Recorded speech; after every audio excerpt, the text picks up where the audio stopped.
Hi, Tommy G here from Worldwide Stereo. If you didn't already know, retro's in. You may have seen other popular brands reintroducing their classic designs in the modern era.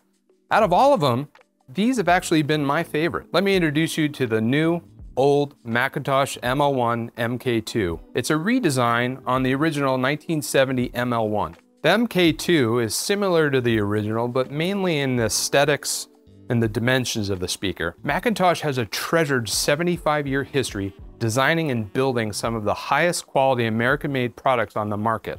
And they pulled from their long history to produce the MK2. Today, 54 years later, I'm excited to take you on a tour of the ML1 MK2, now on display for you in our Montgomeryville, PA showroom. Let's take a look at the 66-pound sealed cabinet.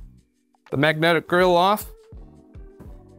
It's made from American walnut. It extends from the front lip all the way around to the back, where you can see the two sets of McIntosh's best solid cinch speaker terminals, which will allow you to bi-wire them or bi-amp them. Behind the magnetic grille, we find 5 drivers in total in a 4-way design.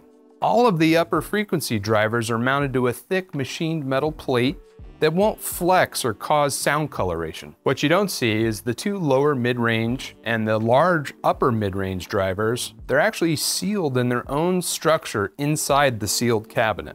At the top, it has a 3/4 inch titanium dome super tweeter. That's also used in other McIntosh speakers like the XR100 and XR50. This super tweeter has very wide dispersion, which really opens up your listening sweet spot. Below the tweeter, you can see 3 mid-range drivers that are arranged in a horizontal configuration.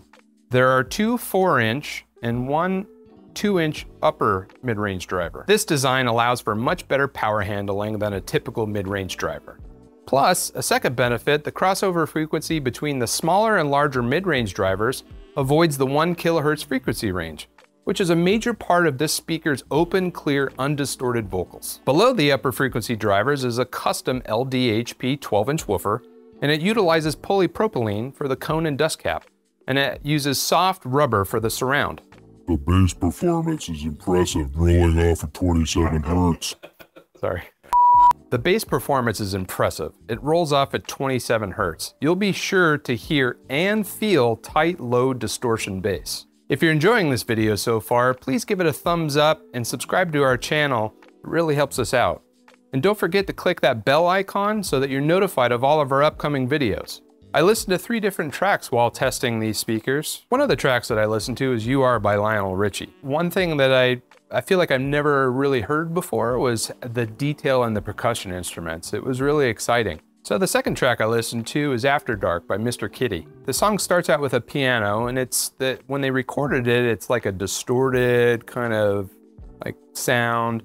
This time though, it was different. When I was listening on the MK2s, it was almost like an ethereal veil over it. I was getting goosebumps while listening to it, and that doesn't happen to me a whole lot. At about the 2-minute 40-second mark in the track, the bass drips really low, and a lot of speakers just fall apart and can't reproduce it. These held on, and I wanted more.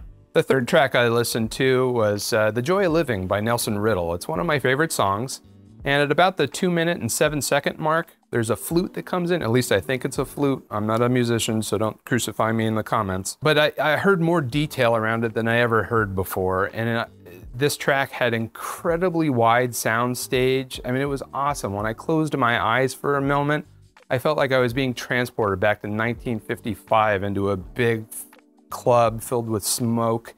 I mean, all you needed was a gin martini with 3 olives. Right, Victor?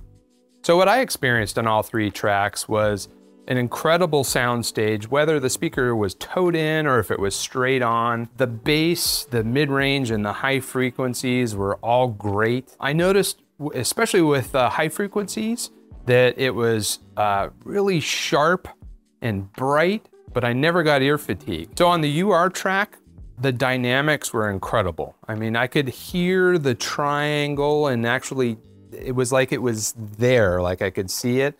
And then larger instruments that create bass, they felt very large and in the room with me. I absolutely love the retro craftsman look of these speakers. Even if you're not a giant fan of them, I think when you see them in person, you'll really appreciate the fit and finish. To me, it's like I can almost see the shag rug, the gold vein mirror, you know, total 70s vibe. I'm digging it. The mid-range driver and the tweeter plate are housed in its own airtight chamber, which are physically and acoustically separate from the woofer, which has its own enclosure.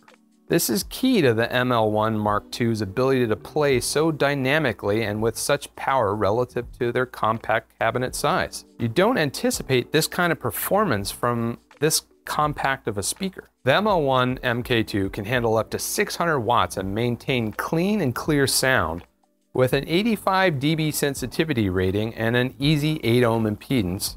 They can be driven by most substantial amplifiers. The custom-built crossover network was designed for performance and durability with overbuilt components.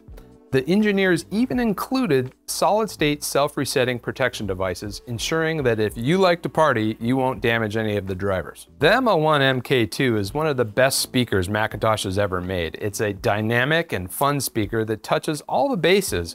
Good imaging, it's excellent off-axis performance, delivers clear vocals, it's open, amazing bass, especially in this compact design. Please stop by the showroom and come listen to them for yourself. I think you're going to be impressed.